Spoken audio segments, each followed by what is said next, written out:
Good morning, guys. It is Monday, December 23rd, 2024. This Bathrobe business. I'm Georgi Oganov. I still have some coffee left, and I have the news. It's been kind of a rough week just because I haven't posted. I had a bout of food poisoning, really bad one.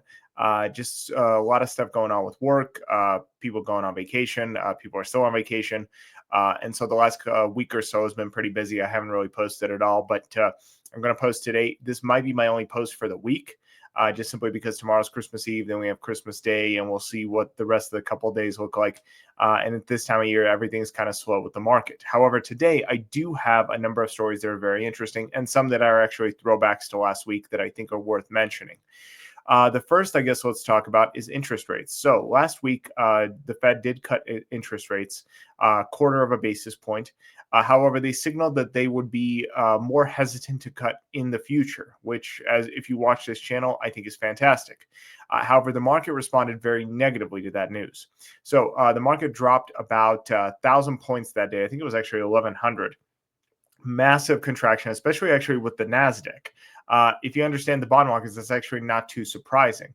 But it has since slightly recovered, but everybody is freaking out because they're saying that Jerome Powell is not going to be cutting interest rates. And in fact, there's even signaling that he may be raising. Now, he didn't actually say that. There's nothing in the dot plot that mentions it, but he did say that if necessary, he would be raising interest rates if inflation remains sticky. And we did have a bad inflation report again. Now, if you listen to me, you know that this is good. I think that high interest rates are actually better for the economy, especially in our current economic climate. I wanted to share with you guys a little piece of information right here. Let me make sure it's displaying properly because half the time I think it does and it doesn't. Okay, cool. I'm going to blow it up to full screen. So this is interest rates over the last year. Now, you'll see that it's currently at 6.6%. This is after, I guess this isn't after the full percentage point, but this is after 3/4 basis point cuts as of December 12th.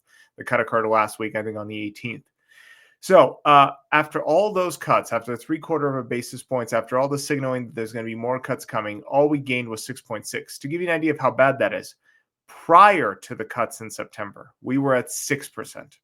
So after cutting it 3/4 basis points, after all of that, our environment for consumer interest actually became worse. And this is why I say that these interest rate cuts are not for Main Street, they're for Wall Street. And so these cuts don't matter. So if they're going to be holding off on a lot of these cuts, I think there is nothing but good news for Main Street. These cuts are being made entirely for Wall Street, for hedge funds, for major banks, for major corporations, and not for primary consumers. So this isn't going to help home affordability. This isn't going to help with car financing. This is only going to be helping major corporations. And that's why the stock market reacted so negatively and none of the consumers did. So that's all I'm going to share in regards to interest rates. Everything else I think has already been talked about. In addition, there's another article that talks about how mortgage demand has dropped for the first time in 5 weeks after interest rates have risen again, despite the fact that we have seen cuts from the Fed. But I'm just not going to share that article because I think we already reiterated that here. Next story I want to share with you guys is in regards to Honda and Nissan. So this story came out last week as a rumor. Today, it's been all but confirmed. Honda and Nissan officially begin merger talks to create the world's third largest automotive brand. This would be behind Toyota and the Volkswagen Group. Now, this may actually grow to be even bigger than what is currently being reported because apparently Mitsubishi might get involved as well. That hasn't been formally announced, but Nissan does have a partnership with Mitsubishi, and it looks like they have extended an offer to them as well. It is unlikely that the discussion will commence until January of 2025. So we won't know if Mitsubishi will join, but it may end up being a three-way merger. Now, I think this is very important because I think this is going to signal what we're going to see over the next 10 to 20 years. As we've talked about on this channel, EVs are radically changing the market in ways I don't think people anticipate. Anytime you have innovation, I think we look at just the technology itself and don't really see it in a greater scope. So when people look at EVs, they think, oh, well, okay, so instead of a gas engine, it's going to be an electric engine. But the dynamic actually changes drastically.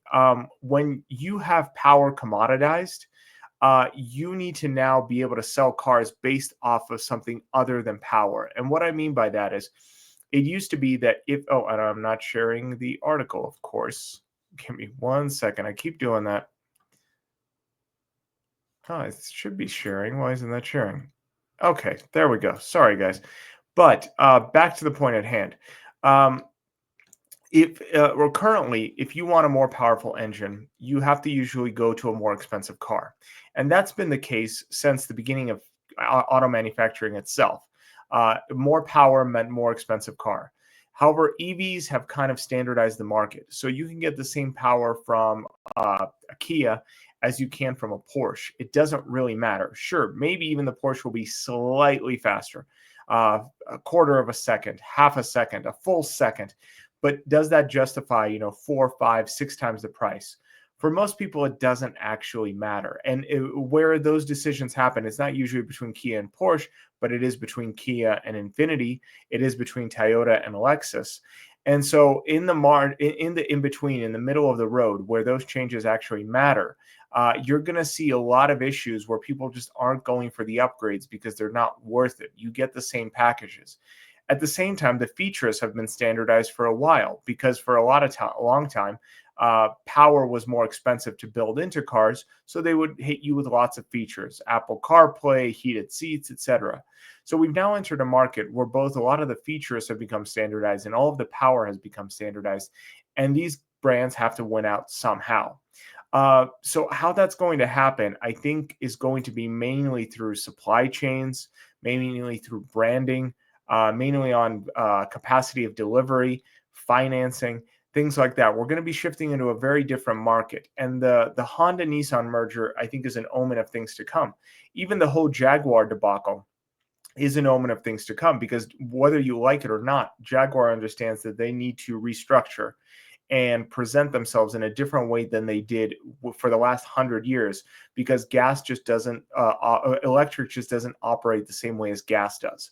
So keep an eye on this. I think you're going to see a lot more of this here in Europe,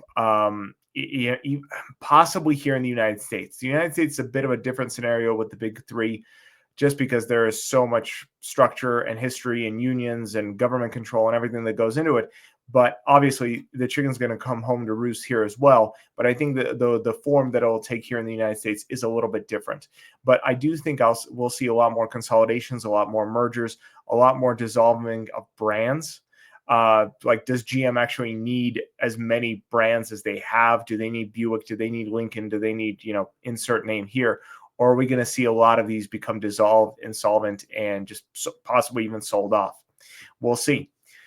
Next story I'm going to talk about is similar in the car theme. Is Toyota plans to build an EV plant in China. So this is kind of interesting because on the same subject of cars and EVs, Toyota is actually investing in EVs, which is something they have opposed for a little bit of a long time. But strangely enough, in China, of all places, Japan and China have never had fantastic relations, but even Japan has to understand the manufacturing capacity of China. And so that looks like it won't come into effect until 2027, but that's only 2 years away. So we'll see what happens with that. Next story I'm going to talk about, I guess just the last two stories I'm going to talk about, last three. So I'm going to share this tab. Holiday spending. Holiday spending is doing fantastically well. As we've talked about over the last 6 months, retail is the place to be. Retail is a fantastic sector. Pretty much anywhere you throw a rock, retail is booming. Right now, Americans are planned to spend about $979 billion or $989 billion between those two numbers. It's estimated to be up about 2.5 to 3.5% from last year. I think that number is actually going to be higher. I was out and about doing some last minute shopping this year just yesterday, and the stores were packed. It took me a solid 30 minutes to get checked out, which, by the way, I would look at Nike because I spent some time in the Nike store for reasons I won't specify yet. Don't tell anyone. But the store was just flooded. It was insane. So I think these numbers are going to end up topping estimates once the final numbers actually come out. Last, a couple of stories I'm going to share with you guys. So the holiday spending, we talked about that. Listings of homes, so more $1 million listings than there were last year. Shares of U.S. homes listing above 1 million in the U.S. Are up about a full percent from 2023. So as you'll see in 2020, right before the pandemic, we were at 5.2. Then it went up to 6.4. 7.7, 8.3, and now in 2024, it's 9.3. So essentially 10% of homes sold in the United States are now above $1 million. That's pretty amazing. We're talking about the greater United States as an average. This isn't talking about actual prices in large city metros. This is just talking about the dollar average across the United States. It's just continuing to rise in the face of high interest rates. Last story I'm going to share with you guys affects us here in Utah. Bittersweet. The swap meet / the Utah Redwood Drive-In is closing down fully. This is a story I reported on over the summer when it was announced that the drive-in was going to be torn down to build apartment buildings. I think it's incredibly sad. I think this is kind of a hit to the community. I think we would be much better off with a drive-in and a swap meet than we would with another ugly apartment building. But that's capitalism. So I can't really fault it for that when I'm part of the same system. But it looks like this is the last week of operations. So starting next week, they're going to start tearing out and building the new apartment complex. About 300 units are going to go in. And this story on KSL here locally just talks about that. It is incredibly sad because drive-ins themselves are going the way of the dinosaur. There's very few of them left in the United States. Utah was one of them. When my fiance first moved to Utah, this was one of the things she wanted to do the most because she hadn't been to a drive-in in a long time. And so she wanted to go to it. We thankfully did go to a drive-in this summer. One last show, Deadpool Wolverine, before it closed down. It was literally the last showing of the season. It was late August. And then, yeah, that was it. So thank you guys for tuning in. Like I said, I don't know if I'll be back here anytime else this week, but I hope you have a Merry Christmas. And if I don't see you, a Happy New Year.